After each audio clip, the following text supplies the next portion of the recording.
I'll try that again.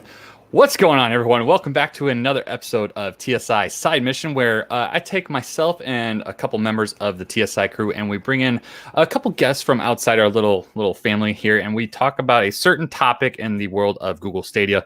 And today we're talking about that dreaded communication, and you know how that goes with.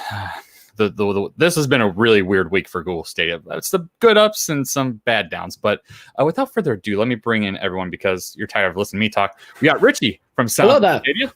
We got Chris from Sounds of Stadia. And we also got Chase and MM2K from the TSI podcast. How is everyone doing today? Fantastic. Ready for pretty the good. Yeah. Pretty good. Delay when who's going to speak first. I do a bad job of that. I need to be like, okay, Richie, how are you doing? Chris, how are you doing? Instead of just kind of going like free for all, everyone just start talking. Yeah. Come on, Cap. Yeah, I'm not trying to get my bearings here, but whatever. So, how are you guys doing, just in general? Richie, how's your week been? You have a good week? Yeah, it's been a fairly good week. It's been a very interesting week. Lots of showcases going on this week. Spent pretty much my evening yesterday watching showcase after showcase. Yep. Maybe one of them we tried to record. Chris. Yeah, we'll go there. Yeah. Chris, how are you doing today? Yeah, I'm brilliant. Like similar to what Richie alluded to, it's this. I love this time of year for games because we just kind of get hit left, right, and center from everything. Whether you're a Stadia fan, a PlayStation, Xbox, Nintendo, it's just news. Mm-hmm. And if you're massively into games and you're locked in at home, what better time to just tune into every video on YouTube or Twitch going to man, exactly, and enjoy it all. But in terms of what Richie was alluding to, we did try and record something for our patrons last night regarding the PlayStation stream, and about 2 hours after me and Richie wrapped up, and I forgot to hit record. So that's all down the Swanee. I think it was a good show as well. I mean, it was a bit more, but it wasn't Stadia content. So we said it's not the worst case scenario. But rookie mistake. Figure it out next time. MM2K, how was your week, friendo? Having fun, man. Bored, making org charts for multi-billion-dollar companies, man. It can't get any better. Yep. And we'll get into that. Chase, how was your week? Up and down week, but I mean, I think that's to be expected. I say this all the time that these weeks have just been. What is going on? There's car alarms going off. It's supposed to be the end of the world. Anyways, we've already had that like 3 times this year. It's all right. Yeah. But no, in all seriousness, the weeks have just been like that. They've been up, they've been down, and I think everybody's going through the same thing. So, but overall, not bad. I played some games last night. Played some Super Hot. I've been enjoying that game. It's a good game. Have you beaten it yet? I am on the second part of it. So it's where they basically remaster, whatever the term is they use in it. Then the game where they say, oh, we made it better, or we made the version better. And then you go back in and it's in the, you start off in a parking garage and you have to hop the car. I haven't beaten that level yet. I almost did last night. I was like, one person away from beating it. And then I made a rookie mistake and dodged into a bullet. So that was my fault. Well, there you go. So if you're new to what this is, last time we did this, it was about probably a month or so ago when Serious Sam 4 got announced. We talked about exclusives, and this is kind of like just taking me and a couple people from TSI show and kind of bringing in guests because, I mean, this is just 2:00 in the afternoon, for instance. So a lot of our friends overseas can't usually join us when we actually do the show. So it's nice to be able to include people like Chris and Richie to do these kinds of talks because we don't get to talk that often, to be honest. But what we're going to do today is kind of just talk about the communication breakdown from Google Stadia over the last, what seems like 2 weeks. Does anyone have an immediate thought they want to get out there before I kind of just, I guess, set the table, if you will? You'd like to think with the kind of fervor in the community, they've been listening. If they could take anywhere away from this week, I'd suggest they've listened and took it on board and they adapt and come out with something going forward. Mm-hmm. That's that's what I hope for anyway. I was about to say, do you think that's something they're actually going to do, or it's just kind of a... I mean, with all technology, it's a learning, evolving process over time, so they can only get better, right? They can't get any worse, surely. Yeah. Yes.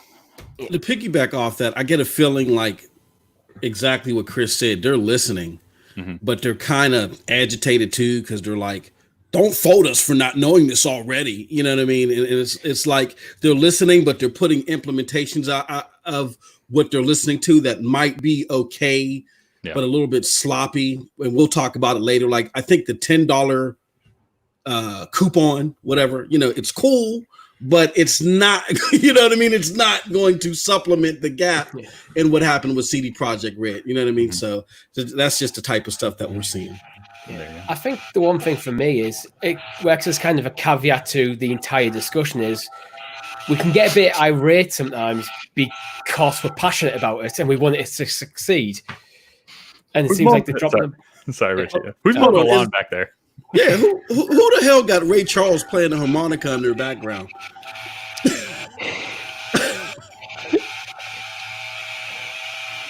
No? Holy cow. What is that? It's the next door neighbor. They're cutting a freaking board. Not me. I just wrote it in the private chat because I heard it and I was like, I thought it was y'all's thing, and then I kind of like listened and I was like, this person is outside cutting a freaking board. The musical entertainment provided by Ray Charles. Oh, all right. Sorry to have you interrupt you, Richie. No, that's all right. Hey, Keep going. It's gonna here. I'm just gonna do this. Yeah, my That's point. My point that I was trying to make before Chase's neighbours interrupted was that I think just as a general caveat, when we're quite critical, it's because we're passionate about the platform. We think it can be a massive success, and it's frustrating when it seems like something as simple as communicating to your audience seem to be dropping the ball on. Right. Yeah, they've done the hard work, right? The tech work. Yeah. It's the simple part of just communicating it that they seem to struggle with. The stuff that, as a massive global business, you think they would have nailed down by now. Yep, absolutely. You're right. Like that, the hardest part probably about this whole process is making the technology work, and they did a very good job at that. But it's pretty much like they're like, we're good. We don't need to worry about anything else, and they do. And the fact that they have all these people that come from the gaming industry in there, like Jay Raymond, Phil Harrison, and they're kind of clueless to, or they may not be clueless, but they may still be handcuffed by Google themselves too. So I guess we are assuming here, but you figured they'd have, someone's ear and be like, dudes, we need to talk to these people because they're getting pretty agitated out there. So, They're like Chase's neighbor. Yeah. Every time he goes to talk. That would again. I'll try to speak while this background noise is going on. I feel like this is exactly what it sounds like over at Stadia HQ right now. Things are falling apart. I actually have I've kind of had a little bit of a tempered thought process on this the last couple of days, because initially it was just I wasn't even mad about it or angry about this whole thing. It was more disappointment and more of I'm not mad. I'm just disappointed. Okay, that's it. yeah. It's righteous indignation is the word. Where you just are you're frustrated and you're like, you know what, this has to stop. And I think what it comes down to for me is every company in the gaming industry does concurrent press releases. They do them on game announcements. They do them on game delays. This is nothing new. This is not something that is some wild idea that they couldn't accomplish. And this is the thing that's most important to me. And again, I'm speaking from a business side of the house. Google has a brand here now called Stadia. And if CD Projekt Red is going to tarnish that brand and they're not going to stick up for Google, which they're not, they don't care. Their number one focus is what? That game.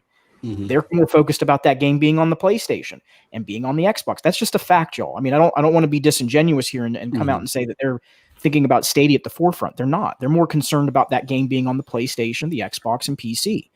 So if Stadia is not their number one focus, and Stadia is being drugged through the river because of their inability to properly communicate said date that was reestablished when the game got delayed, then who needs to step in and fill that void if CD Projekt Red's not going to do it? It's Google.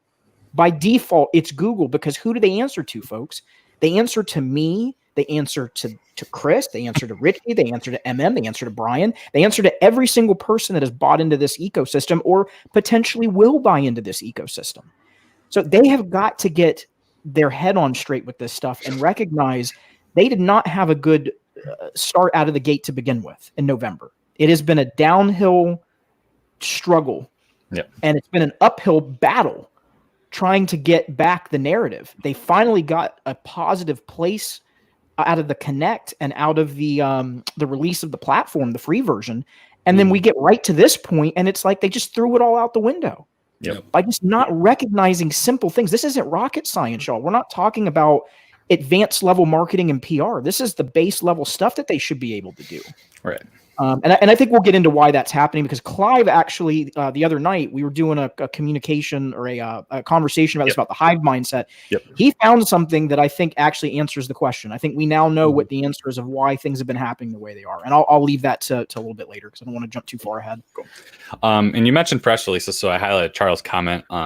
But you said this after he had put this out a little bit while ago, that they put out a press release along with Ubisoft on the Gods and Monsters leak. And we'll talk about that specifically a little later on tonight. But yeah, they put out a press release for a mess up like this, but they're not putting out a press release to kind of like give consumers something to look forward to, I guess. I mean, it's just one aspect of it. And again, to what I said earlier, it seems like a reaction. They are definitely listening. But it seems like well, I mean, okay, we didn't understand that we needed to do that before, but now we do. So here you go. It still didn't sound crisp to where it leads to what Chase was alluding to earlier. There's an integral piece missing. Well, I know we're going to talk about it, but there's definitely an integral piece missing. So it then channels our attention to who is responsible for not having that piece there. Go.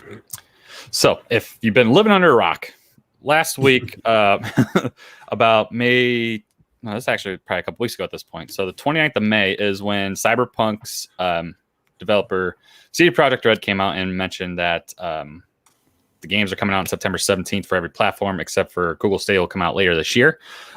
We all kind of missed it because it's just something you don't go looking for. It's you just don't go look for a press release and a business side of things. You're looking for the consumer aspect of it. And if you look on the consumer aspect of the Cyberpunk website, I do believe it still shows Stadia's logo on there for the 17th. And it does, as I'm looking at it right now. Yeah, the trailer adverts end with it as well, with bright yellow 17th, and then there's all the logos, including Stadia, under the 17th of September. Yeah, and there it is right there. Yeah. So this is what consumers see. Okay, and this is kind of the issue. But in that press release, they said that it's coming out later this year on Stadia source. Duncan, he put it out there for the world to pretty much see. It got picked up by all the news outlets. And since then, I believe this was Tuesday morning before the Destiny news actually hit, or the Destiny stream hit, Cyberpunk's press release went bye-bye. I think the Polish one might still be up, as Clive found out, but all the press releases were missing, and then they're back up again. Is that right? Mm-hmm. Yeah, I think they went back up with like some slight terminology changes, but nothing specific to Stadia. Yeah. So we're still not getting like official word outside of a press release like that from like Cyberpunk, maybe through a Twitter account or something that, can kind of ease the fears of people, or at least give us a reason as to why. Maybe it's COVID related. Maybe it's just the development of the game happened too late, or something else happened. We don't know. That's the thing. We don't know. And a lot of people are out here very upset that they're not going to be able to play Stadia on the same day as the other consoles. So it's not good for Google, because a lot of people may have bought into the platform for this game specifically, because this is how anticipated Cyberpunk is this year. And now you're giving up sales to PlayStation, Xbox, and PC. Like me personally, I might not get it on Stadia for this exact reason if it's going to be months. If it's like a week or two, I'll wait. But if it's 2-3 months, I don't know how much I can wait for that. So, I mean... Yeah. Richie, are you looking at possibly picking this up on another platform if it's going to be delayed that much? Pretty much word for word, what you just said is what I kind of echoed the other day on, was it Rock's stream, Chris, we were talking about this? Or was it our podcast? It might have been our podcast, yeah. But pretty much, if it's a couple of days, if it's a couple of weeks, I'm probably going to wait. I'm not one who has to absolutely have it day and date. Mm-hmm. I drive it if it's going to be 2 weeks. I'll wait and get it on the platform I would rather play it on. But if it's going to be months, well, the longer you wait, the more chances you get in the game spoiled for you. And I'm intentionally going into this game as blind as possible. But the one thing I want to add as well, what I noticed actually, if you click that pre-order button now, the Stadia logo disappears in the next window, the screen. So, So I mean, we can talk about pre-orders at some point. It's just, there you go, it's gone. It wasn't there when we talked. That was never there. Just add a bit more confusion to the matter. It's like, pre-order Stadia, and it's gone. Well, when this website was created, pre-orders weren't live on Google Stadia, and we'll talk about that too because this is part of the communication of it. But yes. So, Chris, is this a game you can wait a week or two for, or if it's months later, you're picking it up on another platform? Yeah, I did mention on our podcast. Yeah, the biggest thing for me is Stadia. Currently, I'll be honest, is my supplement to my other console, which is the PlayStation 4. I've been using it essentially as my kind of third-party game. I'd love for Stadia to become that thing that I only use the PlayStation for exclusives. I want Stadia to become that third-party, essentially kind of element to my gaming life, where everything I want to play on the move, I can. So all these top-tier games, like Cyberpunk, like the EA Sports games and such like that. This is what I'm here for. But like most gamers, I want to be part of the conversation when this game drops. I don't want to be that person who's waiting, hanging fire for 2 months or so to talk about it within our community. I want to talk to my friends. I want to listen to podcasts. I want to check out places like IGN and such, read articles, watch spoiler casts. I want to be part of that conversation. And if this version gets delayed, like I said, past a couple of weeks, then I'll be honest, I'm getting it on PlayStation 4. So that's $60 they've lost for me already. Exactly. I mean, you kind of mentioned like talking about like listening to like people talk about it and stuff like that. I'm the same way about like movies, like, or TV shows. Like I want to like hear that conversation, hear like the deep dives of like why this happened, like in a certain scene. So I mean, like that's the same thing as you're talking about for games. Like you want to be part of that conversation, and Google's not letting. I mean, I wouldn't say it's Google's fault necessarily, but I mean, we're getting to a point where Google's going to lose money from a lot of us that want to buy it on this platform. But if it's not going to be there day and date, a big game like this. I mean, spoilers as well, right? Like that's another thing. Exactly. Like, I don't want to scroll through my news feed and like, oh, there's something that without realizing it, all of a sudden I've had the end spoiled for me or something like that, because we don't really know what this game is going to be about quite yet, because it's such a new entity for everyone. But I'm a big fan of The Witcher, so I know it's going to be amazing, but I also don't want bits spoiled for me by having to wait 2 to 3 months. Exactly. For me as well is if you're coming out later, it gives the impression to the general consumer that you're a second tier platform. And you're not up there with Xbox and Sony, which I think is probably true at this point in time, but it's not how you want to be getting perceived. Right. And perception, what is it? It's 9/10 of the law. But right. I mean, on that same track, we have the Switch, which is decimating everything that still gets ports years later. But they make it seem like, oh, yeah, they got to perfect it, and we got a third-party conduit that makes the game. And we know that's not true, because look at Outer Worlds. That looks like a bowl of oatmeal, for crying out loud. With that being said, their messaging gets in front of all of this, and they make it seem like that something special happens for games to be ported to the Switch. And we don't get in front of our messaging whenever we feel. And when I say we, I mean the Google brass that's responsible for not communicating this well. What they do is whenever they feel like something might be an uh-oh moment, they try to tuck it and hide it and say, oh, when we get exposed, we'll just deal with it then. And that's just not the way to go. So, let me interrupt real quick. So to that point, when they have to wait on games like Doom Eternal or Outer Worlds, what does Nintendo have to fall back on? Oh, yeah, they do have their own handcrafted. They have exclusives. Yeah, they have their handcrafted exclusives. They have decades worth of goodwill. Yeah. Yep. And you know what? Here's the thing. Look, we got to be honest here. We got to separate the forest from the trees. After all of the smoke and mirrors that were put up there, and all of the hate and all of the young yays and all that stuff happening, those of us that stuck through with this, we're not the sheep of the gaming community. And I don't mean to be facetious. I mean, we look behind all of that rhetoric, and we may be tech enthusiasts. So we knew that we were investing in something that may not be completely baked. Maybe we didn't realize that it would be, this off a little bit, but we knew it wasn't completely baked. And we realized that we weren't getting a bunch of exclusive content out the back. We could have been, a lot of us, I think, were okay with that. Yeah. But it's the way that they were marketing it to make it seem like, just around the corner, something big is coming, 10.7 teraflops. And it the audio didn't match the visuals. And I think that's where they kind of fell short in that original communication too. But people will forgive Nintendo because of their first party lineup. But if they focused on the tech and why it makes playing the games that they do have available elsewhere better here, if they would have focused on that, the 60 frames per second, the portability, the not having to spend a whole bunch of money to get invested in the ecosystem, if they would have focused on that, then that would help the community better settle with games not coming day and date. Yeah, I think this is a big part from what MMU usually say, the unsuspecting gamer who is going to look at that website, look at what the knowledge currently is around Cyberpunk, and they're going to think it's coming day and date. I think when the delay got pushed back, I, probably like a lot of other people, just presumed that would give them enough time to get everything tightly together for the 17th, and that everything was going to come across all platforms day and date. How many unsuspecting gamers out there are going to see all this marketing, nothing from Google? Key comes September, can't wait to play Cyberpunk. All your friends are talking about it on their own respective platforms. You go to buy it on the day of, and it's not there. They need to be clear about this kind of stuff, and that's the topic, I suppose, what we're getting at the most. You know one thing though that I think, and I thought about this the other day, and I wanted to inject this into the conversation because I think this is what Google is thinking, and I'm going to tell you it's a flawed thought. But I really, truly think this is what they're thinking. And there's a reason why it's absolutely flawed in this moment. Their mindset is that, again, they've talked about, let's go back to GDC 2019. We want to reach 1 billion gamers. We want to reach this amount of people. We want to reach this. We want to get into people's hands that don't have access to games. Okay, let's play with that argument for a second. That would be an okay argument in this moment if you were in more than 14 countries. And you were in more than 14 countries that can't get a hold of a physical piece of hardware. You're in a position right now to be playing that game. And I really think that is where their mindset is on some of this stuff is, oh, well, there's so many people that don't have the console. They'll just wait it out. It won't be that bad.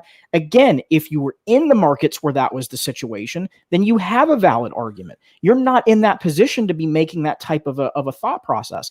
And I am going to put something else out on the table here too. I think people need to buckle up because I don't think that this is the end of this day and date conversation. I'm not saying that I'm bothered by it. I really don't care if there's a game delay or not. It's never bothered me. I've never been a person that's been, bothered by that type of thing. But for the people out there that this does bother you, the EA games that are about to be announced, don't expect those day and date. I hate to say it. Don't expect it. The Jedi Fallen Order, they've already told you that's coming later in the year. It's very much not day and date. I mean that's a duh. That's a given, right? But my point is, I'm trying to paint this picture for everybody that this is. I think their mindset on this is so flawed in the moment that it is shocking. And I had Donnie from PSVG on my show. If some of y'all remember seeing that, he laid this out that the hardcore gaming audience isn't going to listen to this crap. That there's no reason for them to even go look at this platform at this moment because of their mindset. And Google has to cater to every purchasing demographic. If they only focus in on the casual gaming audience, they will fail. That is 100%. I will tell you this today. They will fail, y'all. Not that they won't be committed to the project, but success. They will not be successful if that is the only purchasing block that they focus on. And they need to wake up. They need to wake up over there and really realize what they're dealing with right now. And again, I'm tying all this together with the PR thing that I think this is the mentality. They're just like, well, we don't need to say anything because people will just buy it, the people that don't have the game. You're not dealing with people that don't have a platform, though. That's the problem. You're in 14 countries where there's ready access to physical hardware. Wake up over there. What are you guys doing? I think as well, I don't think they're even marketing it well. Like, so even if they want, even if their vision is to get in everyone's hands, are you even trying? It doesn't feel like. I've seen quite a few Stadia ads on YouTube now, but it's usually like a 5-second. The only thing I can remember is the Stadia like intro jingle. And it's gone. And if you don't know what that is, blows out your ears, a 20-minute video and you're gone. It's And the kind of biggest risk we've got at the moment is we saw yesterday the internet's ablaze with a certain other platform that's just it's not going to end right through the holidays. They're ramping up, and so far Stadia's just not even started. So you think they're playing reactionary to all this? They want to see what the industry is doing, and then they're just going to start hitting home runs, or they're just kind of like, okay, we are really clueless about what we're doing. Go ahead. No, I think they are, but I think it's stupid because again, you had control of the narrative. You had it. It was literally in your court. You came in that last connect. You dropped this service for free. Everybody, literally for 4 weeks on end, this platform was what was being talked about. Whether you liked it or you didn't like it, it was the buzz. It was what was being talked about. Because they haven't come in and made a large enough splash, they needed to do it early. They needed to do it before this moment. Now they're going to be the forgotten child in the room. I'm serious. It doesn't matter what they do at this point. they're going to have to come in day and date with every game now. Warzone, Call of Duty, Apex, everything that is a large title that is about to come out. I'm trying to think what else is coming out towards the back half of this year. We know what I know. I'm missing something. There's Capcom games that we still don't know anything about. They'd have to get those. Like they're going to have to do some serious, loudspeaker stuff to get control of any type of narrative at this point. Yeah. Because now everyone's just going to talk about the PlayStation. And now what is the conversation shifted from yesterday to today? It's now, well, what is Microsoft going to do? There's no talk about Stadia. Stadia is an afterthought. It's not even in the conversation anymore. And that's just facts. I think that what we have to come to grips with is that their strategy was something a lot more cryptic than we believed it was. I don't think that their plan was ever to come out in 2020 all guns blazing. I think they erroneously looked at what the Switch was able to, I don't want to say stumble, but get itself involved in with. At first it was getting ridiculed heavily, but then people are, killing each other to get one, right? And they thought that they could be in the same boat, and then they think they have 3 years to get there because their main competitor, Xbox, that's the sweet spot for when casuals will really start picking up the new console. They're not going to, the bulk of them aren't going to pick it up year 1 or even year 2. It's usually year 3. And so they think they got that time, but they didn't let us know that. They didn't let us know that these first 12, 18, 24 months are just data collection is going to be that long. So they marketed to 10.7 teraflops and all that other stuff. But this is where it's going to bite them in the long run. Again, like you guys said earlier, Switch had in its favor IP. So even though there were issues, people were still waiting to see how would the Switch handle the IP. It handled the IP magnificently. Boom goes the dynamite.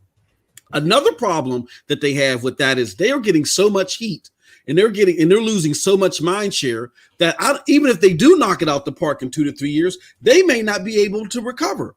Look at Microsoft.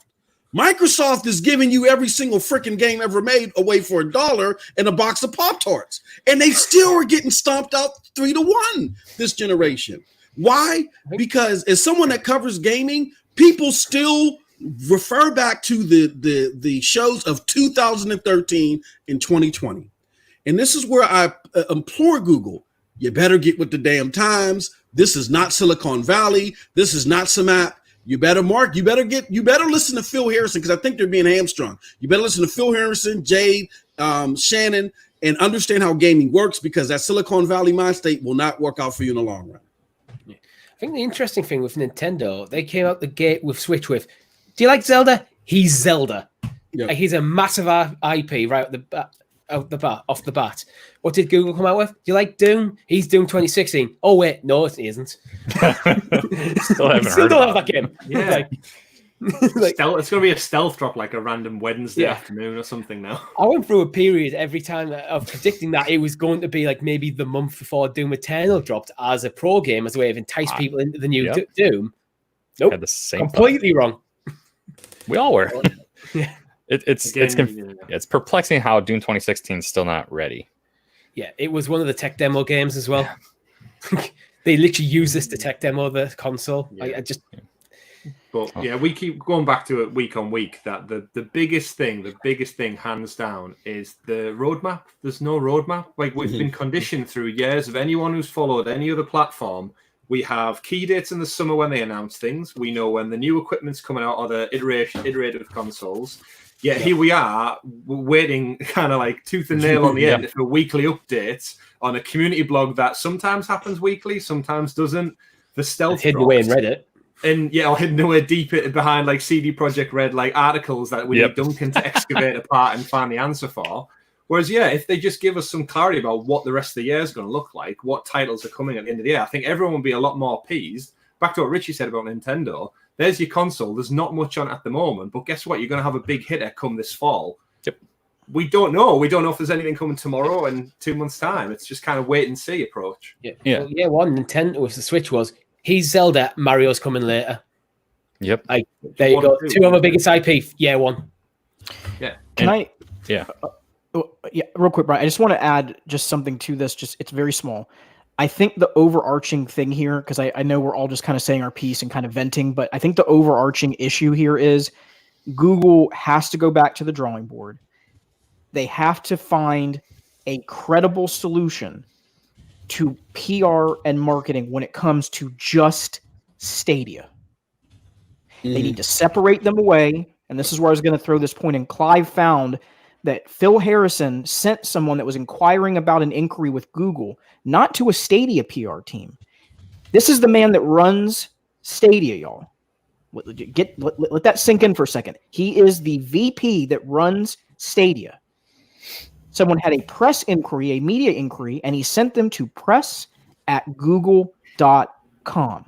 That speaks every bit of volume that you need to hear right now. Because what is happening is the large PR firm at Google is running the show for a platform that is not even encompassed, encapsulated in the rest of Google's mission. It's gaming and the rest of the stuff. They're not even aligned. Yeah. You can say the tech is or the hardware is, but the mission of gaming is completely different than this Nest Wi-Fi point or this Pixel phone. They're not aligned in that sense. Yeah, absolutely. Yeah. So they have to go back to the drawing board. And Sundar, I know you listen. You listen to people. For the love of Christ, dude. You got to pay attention in this moment and listen to the voices out in the gaming community screaming out in unison. It's almost like the voices when Thanos snapped off half of life in the universe. Yeah. People are trying to tell you all, stop this foolishness with putting the PR team that deals with Google as a whole over Stadia and let Stadia have their own PR team. Let them speak for themselves. Give them their own lawyers. And then they can do the mission that needs to be done at hand. Until you do that, folks, what you're seeing today is not going to change. Not going away. I hate to say it. Not going away. I mean, at the very least, and I mean, I don't know, we'll talk about this later. I mean, just from our experiences and looking at this from a beginner level, there should be like a 10 to 13 man team running the Stadia PR. You know, nothing less than that. Because as this thing grows, that PR team is going to have to grow. Gaming is such a different animal, and it's such a finicky animal that, yeah, it's not like the Pixel phone. Like people congregate and get on Discords, and nobody gets on Discords and say, "Hey, when are you booting up your Pixel phone? Let's boot up our Pixel phones together." Yeah, I mean, the community behind this particular product is so interlinked, and has such a ripple or butterfly effect that you have to handle it completely differently from any other tech that you have in house. And I appreciate you, Bryan, putting the org chart that I made. I wouldn't made an org chart. In my tenure, I've made org charts, made up what we call knowledge source procedures, and I've had to do big, extensive things of this nature for hundreds and hundreds of people. I just in my spare time just said, hey, you know what? What if this was like a small project that was going to be ran by a few people for a few months? Like, what's a small PR team? What should it look like? And I whipped this together. And again, this is bare bones in comparison to what Stadia needs. You know, they need a PR director. And then that PR director needs 3 people directly under them. One that handles reps that talk directly to the companies. And they can talk to Grace from Google and the community managers. They need another person that can sit down and go over what we call the amber, green, and red scenarios whenever there's reputational and financial risk. And they help mash that out. And then they need a critical care group that whenever those 2 elements, you know, start bubbling at the surface, they can hop in and automatically, you know, calm things down. Like, for instance, when we had the CD Projekt Red issue, or no, the Mafia issue, rather. If you had a critical care team just of a couple people, they could have helped whip something together immediately after, opposed to us, you know, just going out of our minds thinking this thing was going to drop day one and then us throwing a fit about it. Mm-hmm. And then they got to have escalation processes to where if it's too big, if it's red is what we like to call it, they escalate it to that PR director and his frontline managers, and then they could work with Google PR. But that's what you need at bare minimum. This is a multi-billion-dollar company, a Fortune 500 company. Any large entity that is working within a space like gaming, where it's estimated to be worth what, $35 billion in 3 years, it gotta have its own PR team. I don't know what Google's thinking, but they're missing the mark with this one. Absolutely. Let me bring up Tresurrector's comment here because I have a question off of it. The action they're taking with the platform shows me they're not concerned at Stadia's performance right now. So here's my question. If Stadia is underperforming right now in the eyes of like maybe we expected X amount of gamers and we're about 75% to that goal, but we're still not there yet. And do you think they're kind of playing with house money at this point, they feel, and they're just like, you know what? We can lose here for a while. We're fine. Or do you think they're overperforming and they're just being complacent about it? No, they're budgeted. Their budget is very small. You could just tell their budget is very small because you don't. If you were playing with house money, you don't have. Look, I hate to say this, but even when they do respond right, it feels like I went to my 13-year-old and said, "Here, talk about this," and sent out an email. Literally, like it doesn't sound crisp. It doesn't sound Fortune 500 crisp and sharp at all. So no, they're underfunded, and they think, and this is part of their strategy. Like Chase said, I think this is what they want to do for the next couple of years because they're not looking to run out the gate. They think that they can collect their data and at least give us something to gnaw on for a little bit until they feel like they're ready to compete. But I think that's a mistake.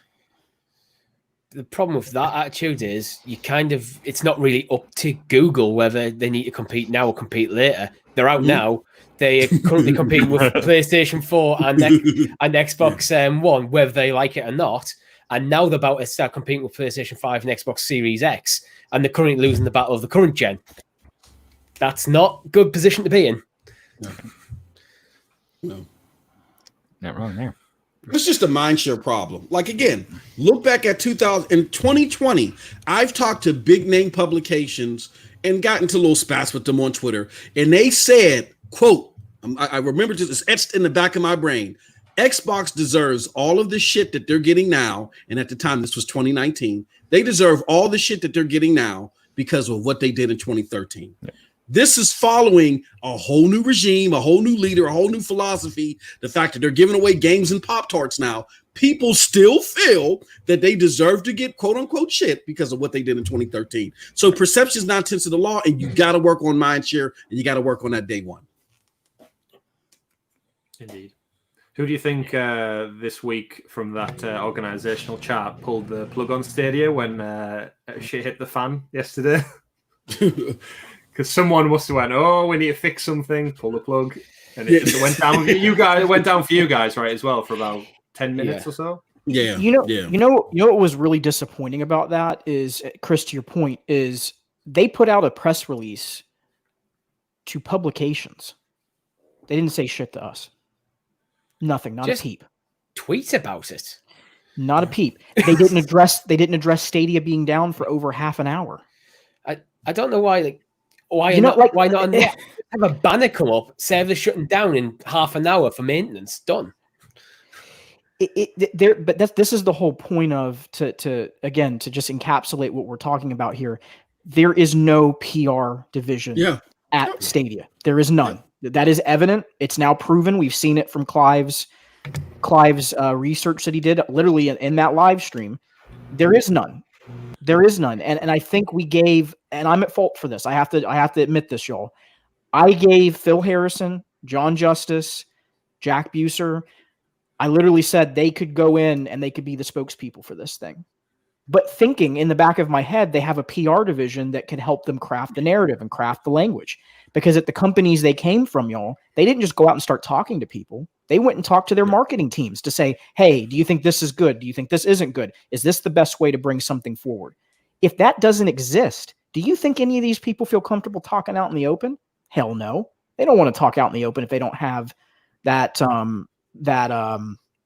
what's the term? The buffer. If they don't have that buffer or that knowledge base to go to, that's what I was trying to say, to actually get some of that information to help them out when they're talking. So I can't fault any of them for not speaking. I'm sure they want to come out and talk. Like, I really thought about this last night, y'all. I felt kind of bad that I kind of came at the three of them because I came at them on Twitter. I said, you guys need to get this together. You guys need to get your acts together.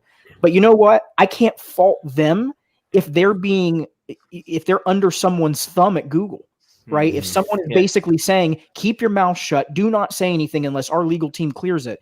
That's why I just said what I said about to Sundar, because he's at the top of the whole thing. And he needs to be the one that goes, hopefully, again, they take some of these videos of him and go, look, they're telling you this. Yeah. They're literally telling you what to do, dude, and you're not listening. The thing is, when when you're positioned as like the public face of it, it may not be your fault at all, but then you need to go to the person who's responsible and go, look, I'm getting my ass kicked right now. You need to stop hamstringing me. Okay, good, Chris. Brian's just read my mind, I think, pulling this tweet up. So I laughed so loud at this. So if you're unfamiliar with what this tweet is in regards to, June 9th, Destiny 2 had a live stream talking about what's coming up for Destiny 2. And they launched pre-orders. I think it was probably around let's see, it was 12:30 my time. So it's probably about noon my time. So 1 o'clock Eastern that it actually went live in the store. And this is actually the debut of pre-orders on Google Stadia, which is kind of cool. I don't think there's really too much of a point to it because you can't chip away at it like you would at a store. So, I mean, it is what it is. That's a separate topic. But the point is you can pre-order. And this was tweeted. Let me find out exactly when this person tweeted. So it's about 15 minutes after pre-orders went live. Someone asked, where's the pre-order for the new Destiny 2 expansion? Which it was there. And Google replied, hey, Christian, thanks for your tweet. We have no news about the pre-order for the new Destiny 2 expansion. We'd suggest reaching out to our friends at Bungie Help for additional information. Hi again. Update. You should now be able to pre-order in the Stadia store. We're sorry for the confusion. This was almost half an hour later after their tweet went out. And probably because they got tons of us saying, dudes, come on. Yeah. You can We're do it. sorry about the confusion. I'm confused that you're confused. Yeah. I again, this is where something's got to change. And if it doesn't, this is just going to be the status quo. And people will start asking themselves, is this what I want to put up with? Am I willing to put up with the cost and the convenience for not knowing what the hell's going on any given day? Right. And again, I'm just telling you guys how I see it. I know that might be brash. I know that might be, very open, me saying it the way that I am, but I'm just trying to be authentic and honest and real because I don't see anything changing. And I'm pleading with the heads of Google right now. Guys, nobody wants this platform to fail. We're not saying these things because we're wanting to see Google shut its doors tomorrow. We want to see it succeed. None of us want to see it fail. Yeah. Of course. Let's make that clear. It's just so frustrating. The technology is awesome. It absolutely works. And it's getting let down by things like communication. That last tweet is reeks of they didn't know what was even happening on their own storefront. Mm-hmm. Yeah, it just shows it looks someone go have a look in the store, see what's going on, rather than going knowing. Yeah, I mean the first thing you do if you're the customer service agent who's working on that social feed. Oh, here's a question being tweeted in. Right, open up the store, search Destiny Pro. Oh, there it is. Hi, Michael. You can check it out right now over on the Stadia store. Available now. Go. But again, this is where they're kind of just losing out on simple wins by just clear communication. And we've seen how much hype the Destiny community has now got because guess what? They've got a roadmap through till 2022 now. Yeah. And Stadia can't even answer a question about something that's on their own damn store. Yeah, that's well beyond their pay grade. They're like, yeah. And Chris, they didn't even put out their own video. Right. Promoting it. And again, they still haven't done that. We're at Friday, and I looked at the YouTube channel before we went live just to see if they had done anything. They've posted nothing about Beyond Light. Yeah. So something that I have to say about that real quick. Do you think Bungie's happy about that? They cannot be happy about that. I mean, they're one of their biggest partners, right? Yeah, I don't think they're happy that Google's help-based Twitter account is telling people to go talk to Bungie about their own storefront. It's why are you sending this? It's your storefront. Well, let's be honest. This Twitter account has never been that good. I'm going to bring up a throwback here. You guys might remember this. Remember when someone asked if Superman 64 was coming to Stadia and they responded to it? This happened. It's a classic can tweet that. Thanks for your interest. No news to share. Copy and Good. paste. There should never be news to share about this game. But why do you... Go ahead. I'm sorry. Go ahead. I would have replied with yes. Coming soon. But why do you think you have such a rough shot and just really abysmal system to respond to consumer inquiries?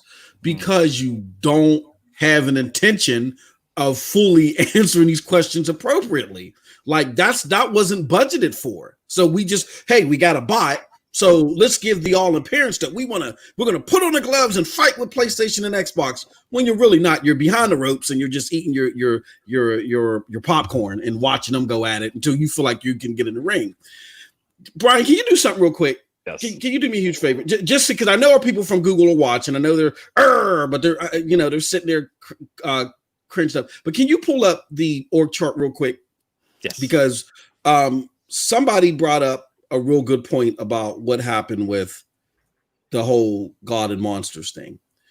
And just to give you an example, or give Google an example of how this would work, even with a small PR team like this, is like if once you see that God and Monsters is up there, it's an amber / red reputational risk type thing, meaning it could be red because you know that Yves Guillemot is seething because you don't have a PR team. So he probably has to call Phil Harrison directly and deal with this. And what happened is, I can tell you right now, Phil Harrison said, holy shit, I can't deal with any more of this. Shut the freaking system down until you guys figure it out, right? Yeah. But if you have a PR team, this is what you can do.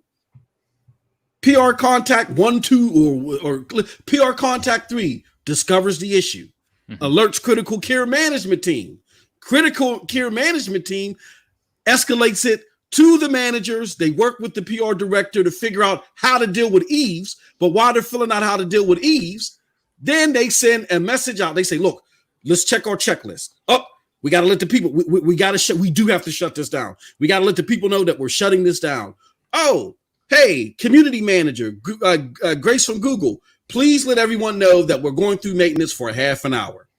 Makes everything 1,000 times better. And they actually get ahead of this before. Hey, can you, critical care manager, talk with Ubisoft? Can you assure that it's okay for us to drop this message to our people before they say anything? Cool, great. Okay, Grace, let them know. And then Phil gets on the phone with the Stadia PR person. Hey, you guys got this under control? Yeah, we got under control. Here's what you can let Yves know. Okay, hey, Yves, sorry about that, dude. But it was a 2019 build. We got it under control. This is what we're telling our people. And are you okay with us? Are you okay with following us up on this? Sure, fine. End of story, boom. You know what I'm saying? Just like it happens just that quick by you just having a small PR team, and opposed to, again, like everyone said, we don't know when we can play again. That's just not a good look. What response do you, sorry. No, go ahead, Chris. What response do you think we'd get if we tweeted at Google now asking if Gods and Monsters is coming to Stadia? They might delete your account, Chris. Yeah, we're gonna copyright strike it as account just for fun. Yeah. Well, I mean, and then think about this: in a week where you already had a major perception problem with the largest game coming out, not only of this year but of probably this generation, you then have this PR disaster, and you can't even handle it.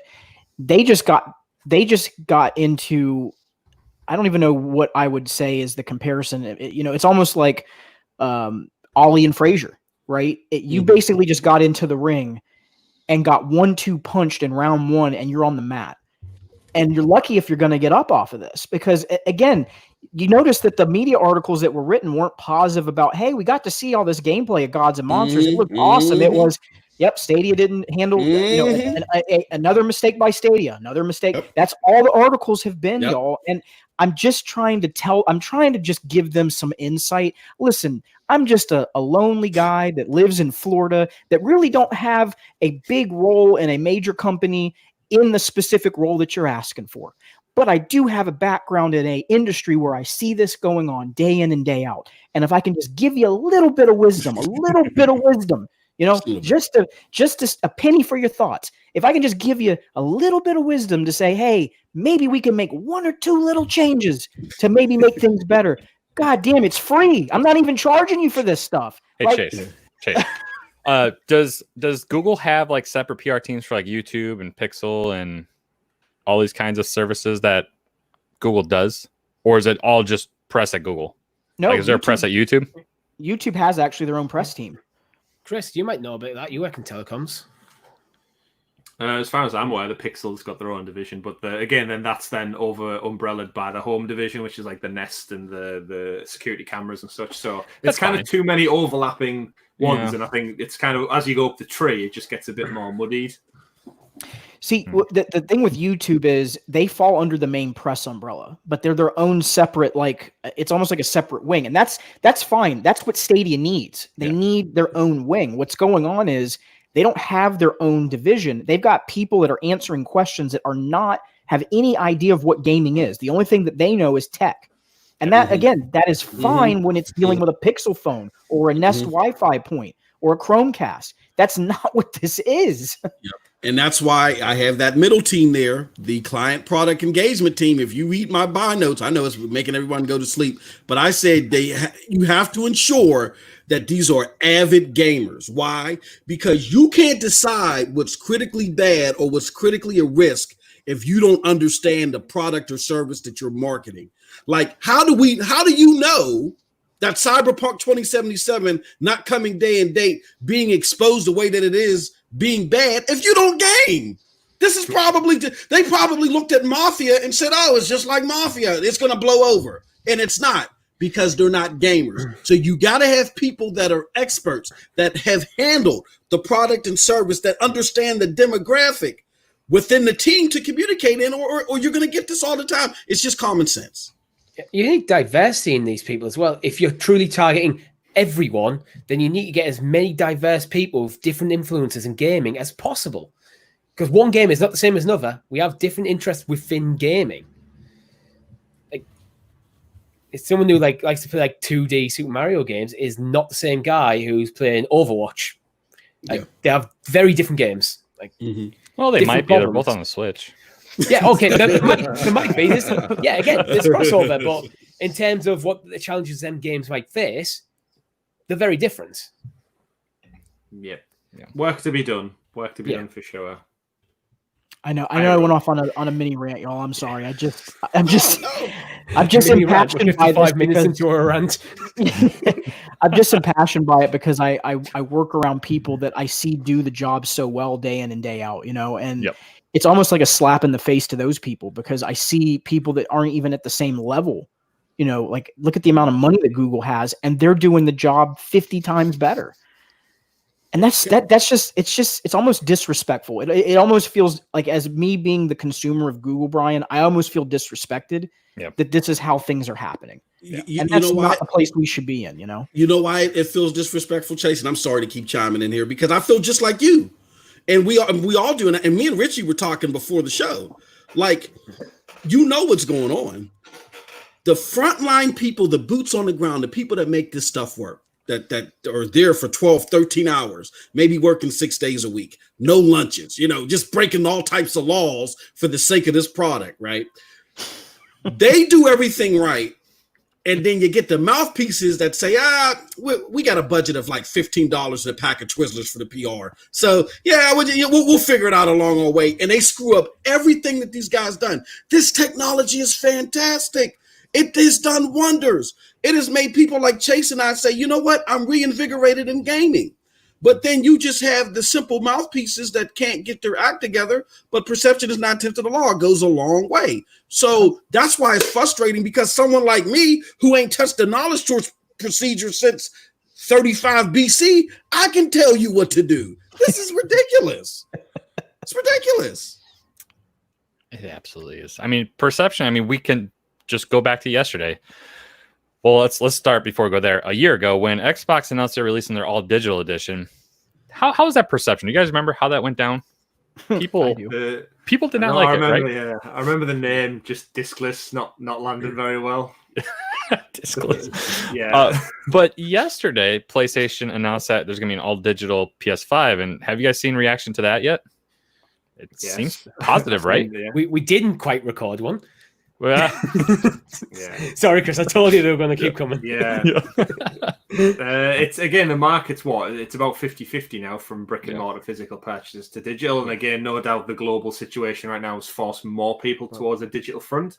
And we've seen it in other industries. The music industry fell to going all digital to subscription model based things. The TV industry, Netflix, Amazon Prime, it's happened. The only massive gaming platform that's really around, the massive media platform that's still around, that has a physical presence, still has stores dedicated to it. There's no video stores anymore. I remember Blockbuster. That was a thing. It was. Music stores, Radio Shack, all that, they're all gone. And like the only ones that are left, I know our neck of the woods, we've literally got Game, which I think is a division of GameStop over your way. They're not destined for this world, and Stadia obviously feeds into that as well. And this is just another nail in the coffin, I think. The Unfortunately, thing is with that, the platform holders want you on digital because then they control the storefront. Yeah, they're not going up to a third party who can mark up or mark down however they pretty much like, really. And the thing is, physical media, Nintendo aside, because Nintendo's weird, you can pick absolute bargains in physical media for PlayStation 4. It's how I pretty much built up my collection. Wait 6 months, get it for £20 off. do we trust Stadia with their own storefront right now, man? To be fair, you don't know what's on it. Let's see. We have pre-orders that we didn't know were there. We released a demo. Thank you. I don't know. Thank you. Look, how do you? I got another question. How do you market something where your target demo is the casual, the numero uno group that doesn't look at everything, in totality, that just says, "Ooh, that's available," and you don't label your pre-orders that way. You just have it buried at the bottom. You're about to drop $60 on this, but it's not coming out for 3 years. How do you do that? So it just, I'm sorry, I just had to throw that in there. No, that's something I actually forgot to bring up because I did want to touch on that because that's another issue. Where to go? Because you're exactly right. So, I mean, we can talk about press release and stuff like that. People like Duncan are going to find that. People like Johnny, how's he going to find it? He's going to go to the Cyberpunk website and blah, blah, blah. So this is the page to get Destiny 2 Beyond Light, as you can see here. Okay, good. It's there. Okay.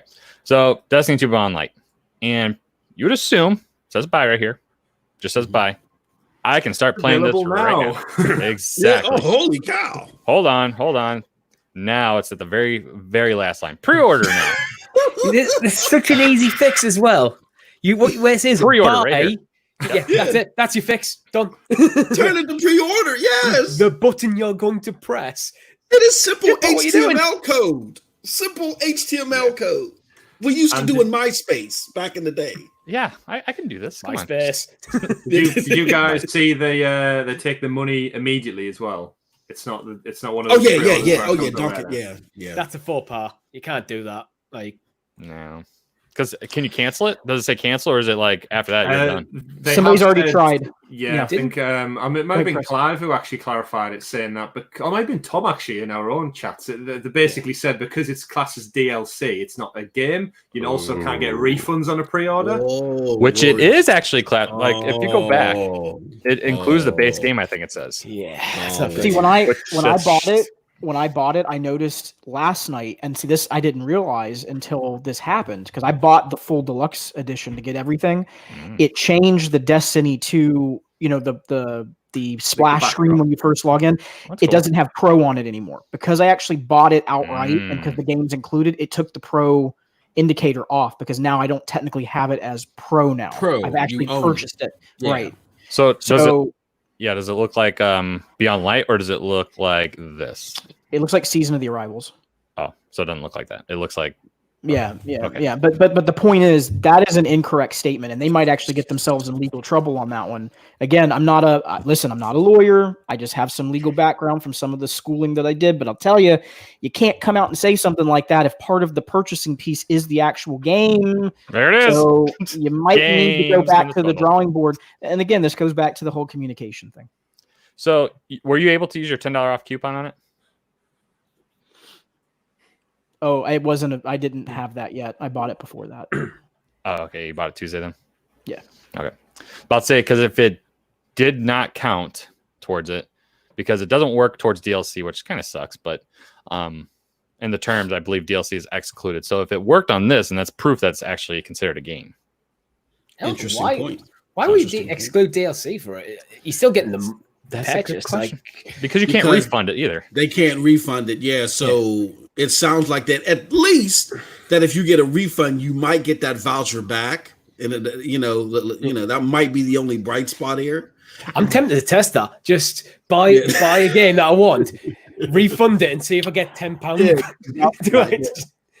Well, wait a like minute. actual money back? There it is. Wait, back up. I just realized something. So I don't think I'm right on what I just said. I think I'm incorrect. So Destiny 2, you have to have Pro to have access to the game, right? No, you can buy like the separate one collection. you can buy. Yeah, you can buy the collect. Yeah, but it does come with DLC, no matter what. For some reason, I thought the base game was locked behind Pro. Well, the base game includes the collection, but the cheapest thing I think you can buy is Destiny 2 Forsaken, and that's $25. I don't know. Yes. Why don't we ask the chat now, Brian, in the Google chat? We could ask a press rep, but they don't fucking have one. So whatever. It's all right. It's cool. All right, let's. Do you guys have any last words on just general communication? We'll take some questions from the chat here real quick, and we'll let you guys have a good rest of your night. Anything last words on communication? Yes, they should do some. Oh, is that the chat you're referring to? Because I see the chat. Actual, ask them live right now if we can get a refund or a $10 voucher back. We're number one in the queue. Yes. What a shock. I'm just kidding. Tell them that they're live on Club Stadia. If I return Superman 64, do I get my $10 back? Stop it. It's not even worth $10. No, they got to pay me quite a lot of money to play Superman 64. Just jokes, all jokes intended here. They probably have a running list of the people to like stay away from on social media. Duncan is probably at the top of the list. Oh yeah, probably second, and I'm probably somewhere in the top 5. Yeah. I don't know where I fall on that. Speaking of Duncan, you know how there's those campaigns, we must preserve Betty White, or we must preserve Duncan, because after the last few weeks, I know Stadia they might have Agent Foods and Agent 41 or from Hitman. 47 from Hitman. 47, yeah, they might have Agent 47 after him. So we must preserve Duncan. #. I mean, Hitman's not on Stadia, so I don't think we have to worry about that. Hey, they're working with Iolana. Yeah, we hear nothing. Chris, he's safer now. We'll send someone from Splitlink or something after him instead. All right, rapid fire here.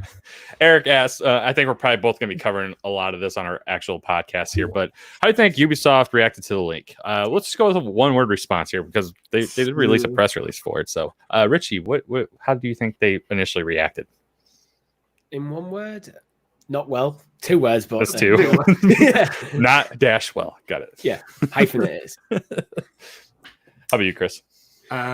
Aggressively. I like that one. Behind scenes, aggressively. Yes. Chase? Pissed.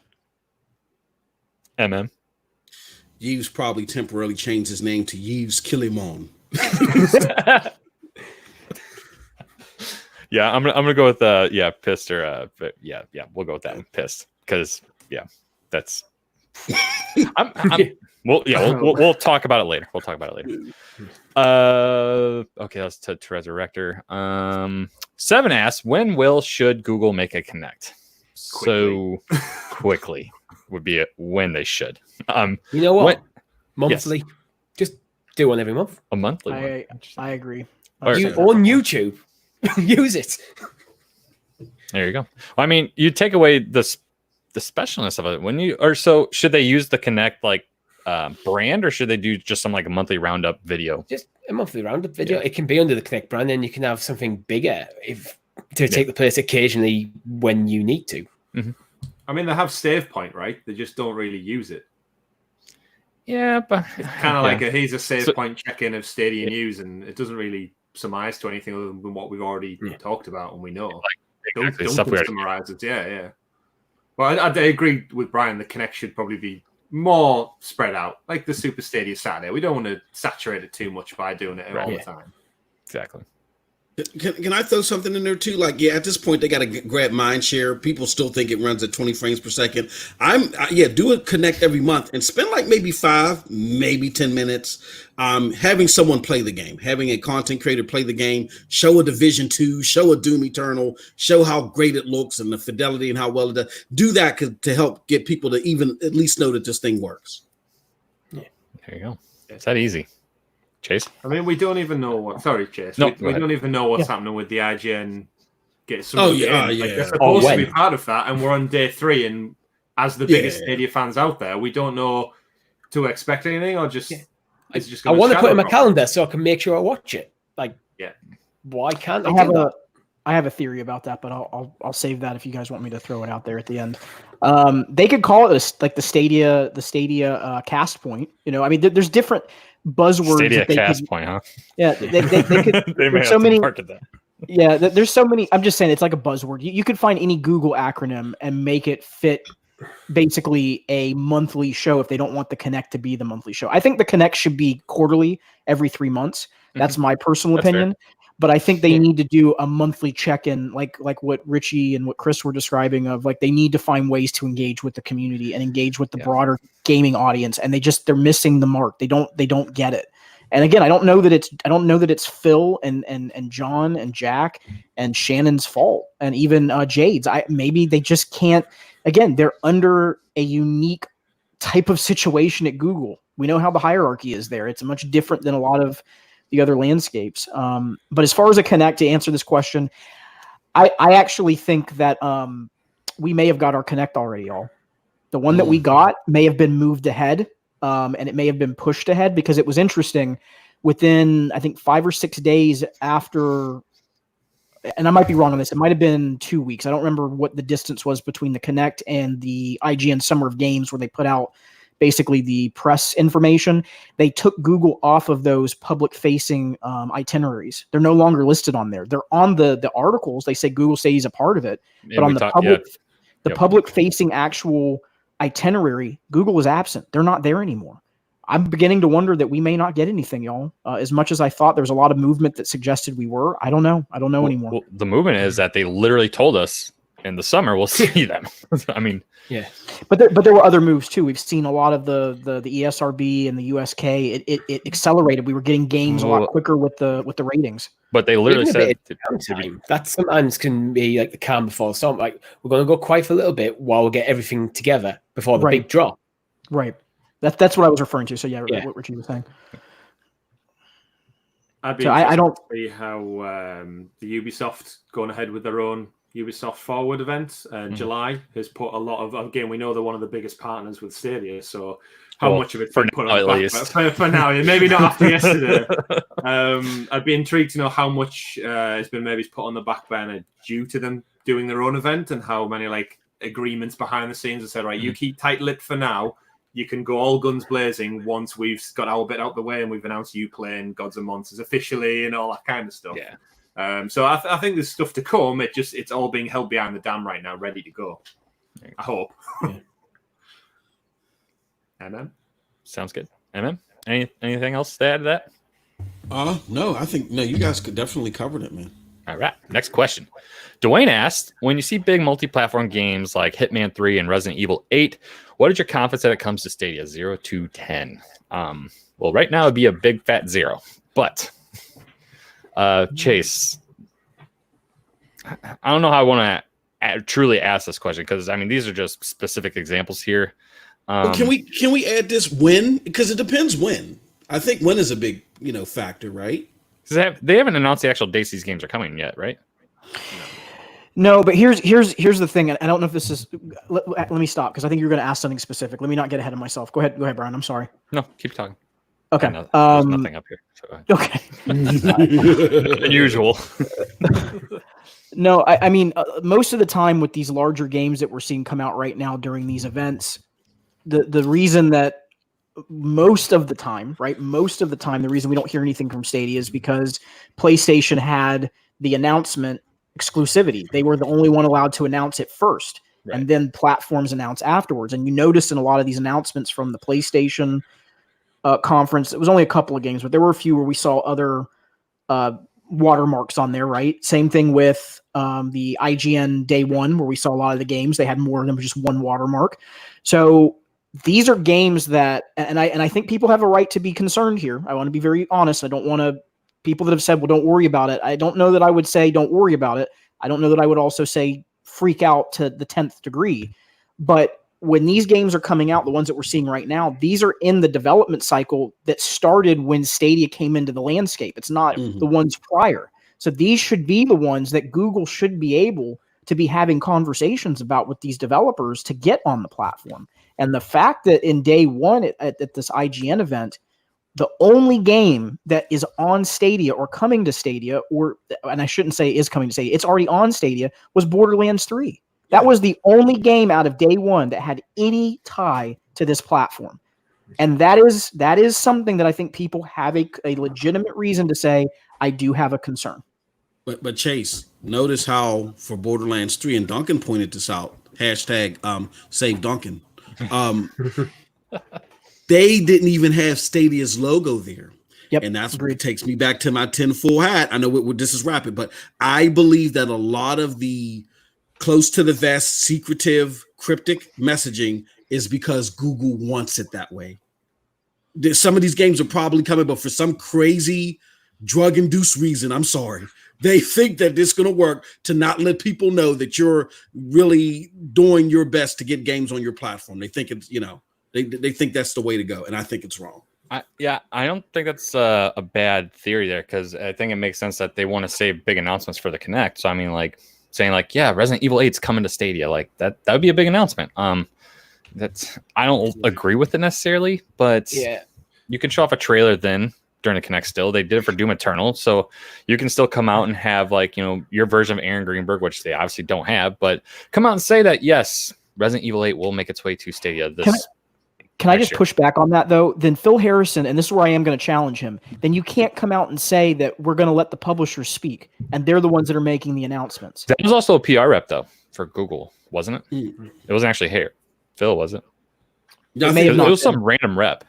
It may have not been. You're right. It may have not been. Whoever said that, then let me retract, because you're right. Well, whoever yes. said that, whoever made that statement needs to walk that back, because if that's what they're doing, then you're talking out both sides of your mouth, and you can't do that. Even then, you need someone at Google making sure that your logo is on that trailer if it's coming to your platform. Yeah, there's definitely some weird stuff going on. I think I had a laugh with Richie and Tom yesterday during the Escapist Indie Showcase. If anyone checked out the Lost Words little piece they had in there. So obviously we know Lost Words is still currently a Stadia exclusive. It's going to be rolling out tomorrow later on. The advertisement started with a big Stadia splash screen, scared the shit out of everyone. And then it followed up with your generic Lost Words trailer. It ended the trailer by saying coming to Stadia spring 2020. Oh no! And then it went into a little document. It did because I sent it to the guys, and then it went into a little kind of like mini documentary from the creators of the game, talking about like how it plays and such. And then it ended saying available now on Stadia. So they basically took the initial trailer that's on the Stadia YouTube, put that in first, then added something in afterwards, and no one thought to skim check it that it says spring 2020. And I'm sat watching it in June, thinking, hang on a minute, it's already out now. Hang on a minute, So I have like, 7 out of 10 episodes live on my YouTube channel of a playthrough. So it's little bits like that just add up over time. You just gotta laugh. It does. Before Chase loses it, let's go to the next question. Yeah. That might be it. Dwayne was asking what's the next game. That's going to be ESO on Tuesday, unless I'm missing something. Nope. You're not wrong. And I'm looking forward to it. You are. Gods and Monsters, isn't it? Aha! Yes, No, that's already came and went. Like, Yeah. that's it. yeah. People already beat it. Quite It's already- literally came. I give it a 4 out of 10. It's all right. Did you guys play it at all, or was Eddie the only one? It was Too quick for gone me. by the time I saw it. Yeah. Like, I'm looking forward to it as well. So It seemed to be missing some textures. Yeah, well, they've came out, haven't they, and said it's an older pretty build. old I'm sure you guys are going to delve into that, no doubt. Yeah. So Seven had a good one here.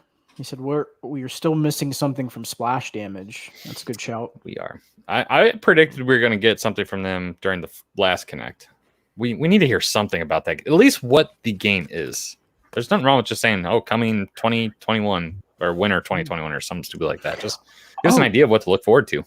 How could I be so naive? Duncan is absolutely right. How did I not already talk about this? Baldur's Gate is tomorrow. Well, it's not coming out. It's just.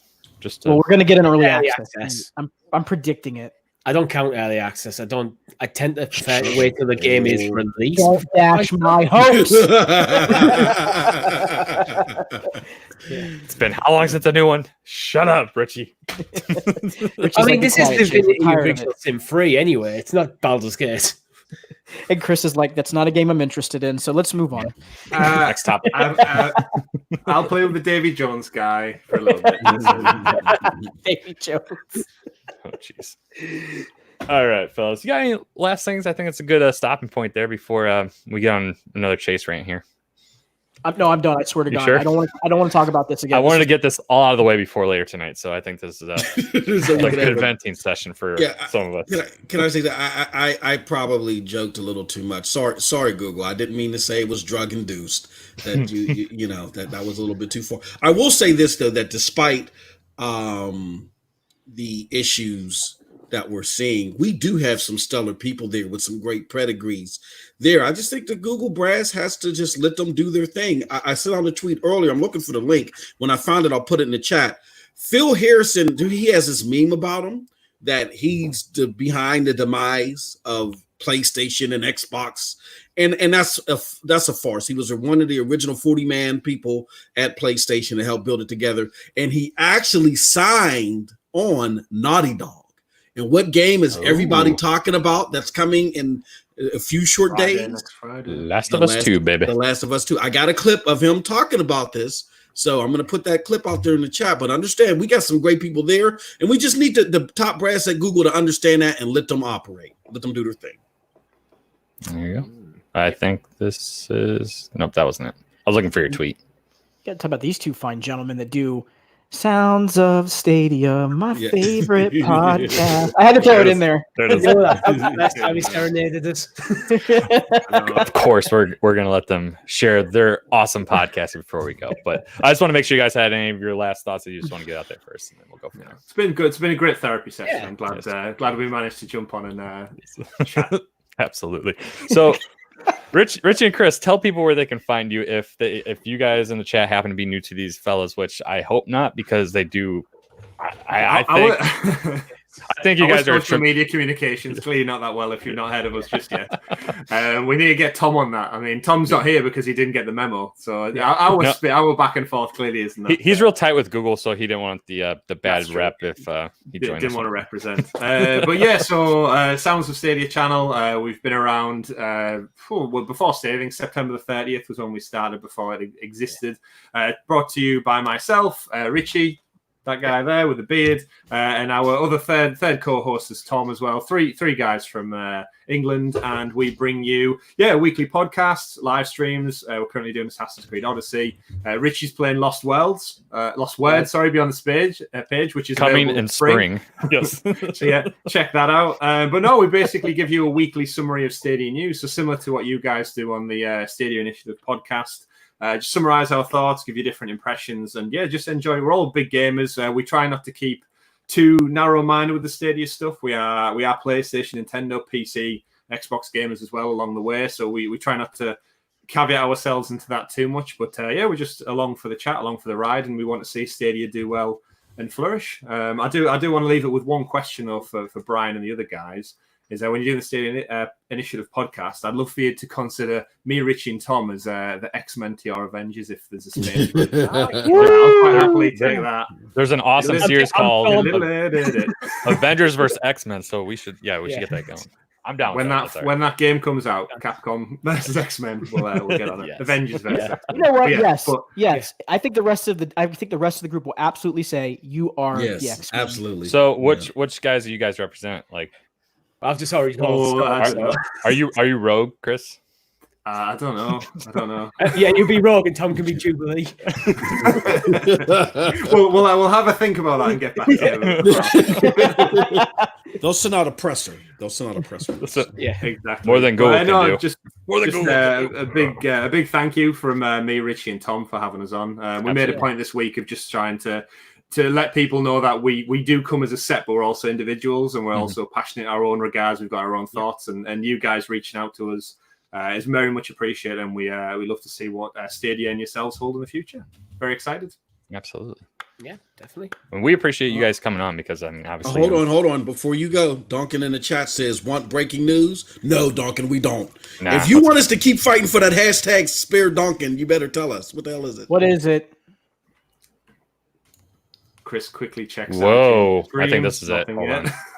This might be it because Eric tagged me in it.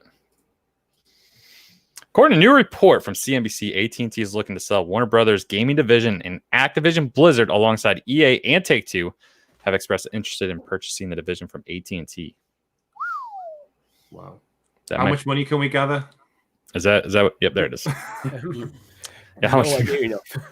That's so let's see. They own Activision Blizzard, EA, and Take-Two, or am I reading that wrong? According to a report, AT&T is looking to sell Warner Brothers gaming division and Activision. No, they own Warner Brothers. You know, the people that behind. Oh, that's what they're talking about. Okay, I got it. Okay, yeah. So it's Warner Brothers just like up Nether for Realm sale. and stuff like that. Hey, Okay. Google.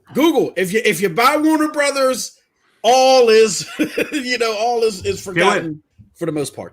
Arkham, get the Arkham series exclusive to Stadia. There's your Batman exclusive to Stadia.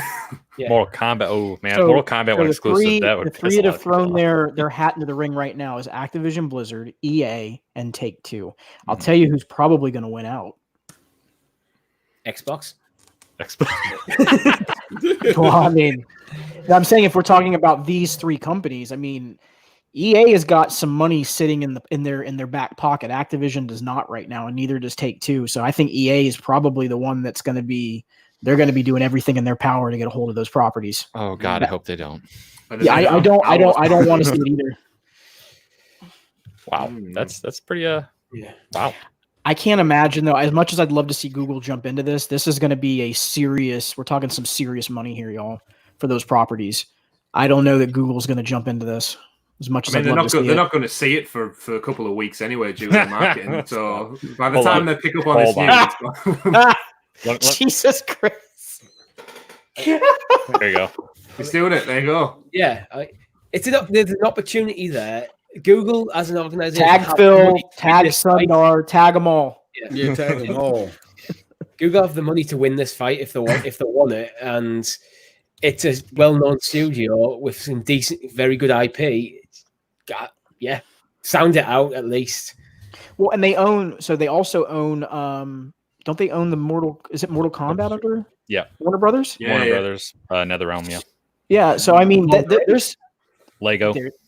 I mean, there's a lot of really good IP there. That I mean, if they could get it under the Stadia brand. And here's the other thing. You know, what'd be even smarter is you do it as a timed situation where it sits on Stadia first, and then you just put it out to everybody else, and you make the money. You make you make the profit off of it. You make your money back. That's what I would do. I'm just telling you.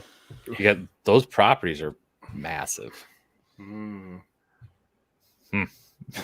Everyone's sat back contemplating like, oh, what could Stadia look like next year if they acquire Warner Brothers? So if WB goes to EA, this is probably what the next Batman game will be called. If it's cosmetic only, fine, go for it. I have no problems with cosmetic transactions. See from bat suits.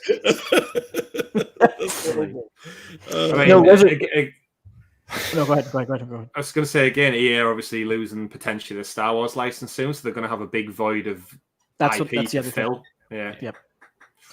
Yeah. See, and the reason I'm saying Activision isn't because Resurrector said here Activision haven't got money. It's not they don't have money. They've been doing moves behind the scenes with other things, like the actual deals that they've been doing with certain games. They've actually, I thought they acquired something just recently, or they were picking something up. I can't remember if that was them or somebody else. Maybe I'm thinking of another company, but somebody just recently spent a bunch of money on some properties.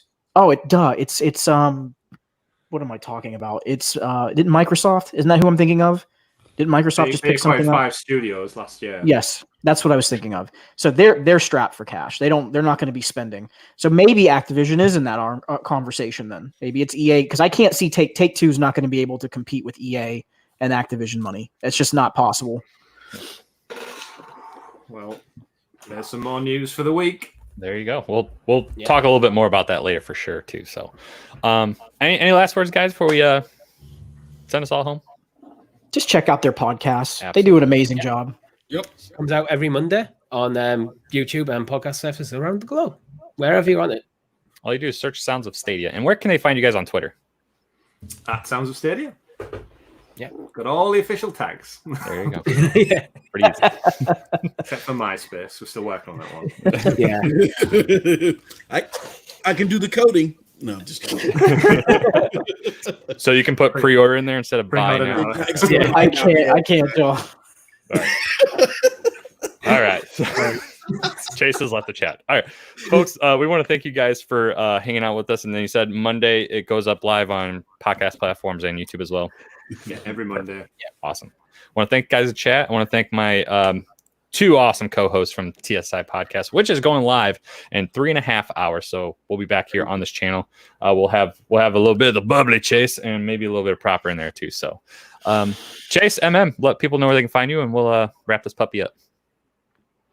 Chase, yeah, you can find me on YouTube, youtube.com/Stadia Talk. I got the / right this time.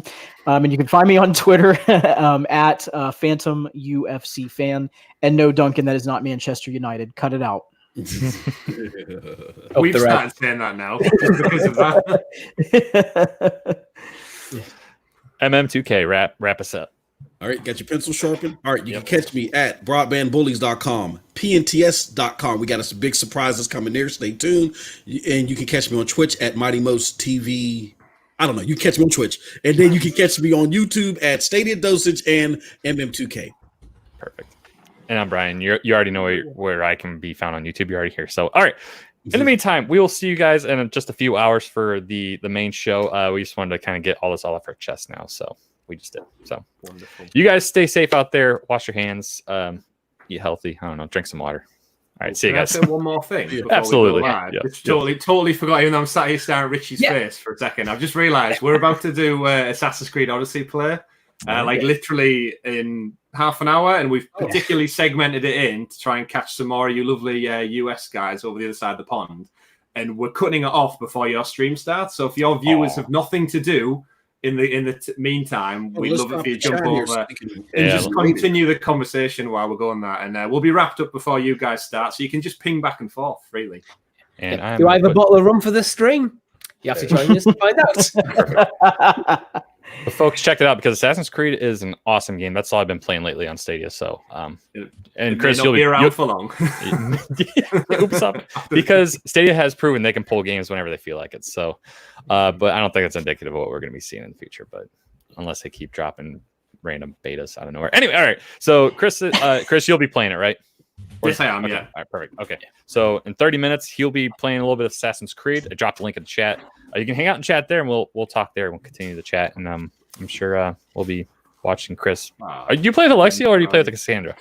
Well, I've platinumed the game as Alexios on PS4 with the Atlantis DLC. Many hours of my life lost, and I wanted to experience it as Cassandra because I've heard amazing things. And in all honesty, the voice acting from Cassandra is way better than Alexios, so I'm really happy I've jumped in, and I'm trying to streamline it as well. So I've been doing all the side quests and the viewpoints off stream. So when you join in with us, we're just purely doing the story, so it's nice and slick.